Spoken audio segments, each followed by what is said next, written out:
Bonjour guys, what's going on? French Guy 261 here, and after an absence of, you know what, let me check that. Oh. Yes, after an absence of 5 months, I am finally back, and I'm going to be showing you the modifications I have done to the LEGO Star Wars X-Wing set number 9493. So let's get into it.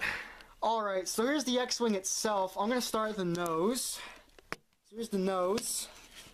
Now, originally, the nose was white with a dark red stripe going across it. But here I have modified it so it was in a light gray with a dark gray stripe going down the middle of it. Moving down from the nose, underneath the cockpit, you can see that I have modified the Proton torpedo launchers. I have modified them to stud shooters. This mod was inspired by the Pose X-Wing Starfighter. I will put a comparison up in just a moment, but here's the stud shooter right here. I'm just going to get a shot off real quick. There we go. So that's how it functions. Shoots off torpedoes, or studs in this case. But anyways, moving down, here are the engines. I have modified the engines. Originally, there was a plate in there that had a sticker on it, and I didn't like that, so I replaced it with a dark gray rounded plate with a T-bone piece stuck in the middle of it. Alright, here's that comparison shot between the Pose X-Wing and the modified X-Wing. So here is the stud shooter on Pose X-Wing there, and here's the modified stud shooter here. Moving on to the back, let me just spin the ship around so I can show you the mods I did here. I have color swapped the engines here, so this piece here and this piece here were originally white, and I color swapped them to light gray. Also this piece right here, this little Technic piece that holds the engine together here, color swapped that too. Let me spin to the very back, and on the very center of the back, I have swapped out the Lock S foils gear to a light gray Technic gear, because I felt that black X thing on the back just looked ugly and it didn't really blend in. But this light gray gear here, this looks better. It blends in better to the back of the X-Wing, because you can see here, this is like dark gray going down to light gray here, light gray there. It just kind of blends in better. One more thing I want to point out before I forget. You may have already or may have not noticed this. I'm going to spin the ship around one more time. Between the engine and this long brick here, I have added some white 1x1 cheese slopes to hide the ugly gap that was between this piece and this piece.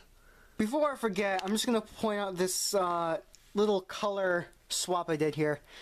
So this Technic piece right here with the two holes, this was originally tan, and I didn't like that, so I changed it to white.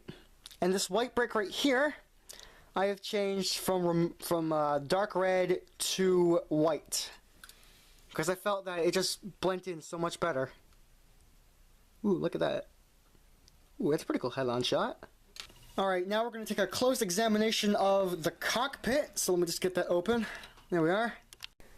So here we are inside the X-Wing cockpit. Again, most of the modifications done here were inspired by Pose X-Wing.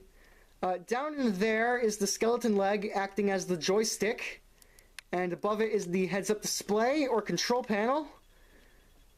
The seat has been changed from a dark green to a black, and this piece in particular was originally a red 1x2 brick that stuck out that I really didn't like that much. So I swapped it for this dark gray 1x2 sloped brick that kind of mimic the front, that sloped look, and it looks a whole lot nicer. So here's the back of the cockpit. I added in these clear 1x1 cheese slopes to kind of simulate that rear back window that the X-Wing had. Because in certain shots of the movie, you could peer through this back window and see your little R2 unit in the back. moving back down here, it's time to show you my favorite mod I did to the X-Wing. It is, of course, the targeting computer. Right now, the targeting computer is tucked away, so what we're going to have to do is we're going to have to switch to targeting computer and pull it out with our fingers. Hang on, there we go. And bring the screen forward a bit. And there we go. So yes, as you might have guessed, this targeting computer can retract and come out. Allow me to show you how I do this. How the targeting computer retracts is very simple. What I do is I take these two white 1x1 Technic bricks with the holes in them, place them here and here, and these bricks with the holes allow the targeting computer to retract within the X-Wing framework. With this mod, you can recreate that scene in the movie where it's all use the Force, Luke. His computer's off. Alright guys, thanks for watching this video. Don't forget to like and subscribe, and we'll see you all next time. Au revoir, YouTube viewers.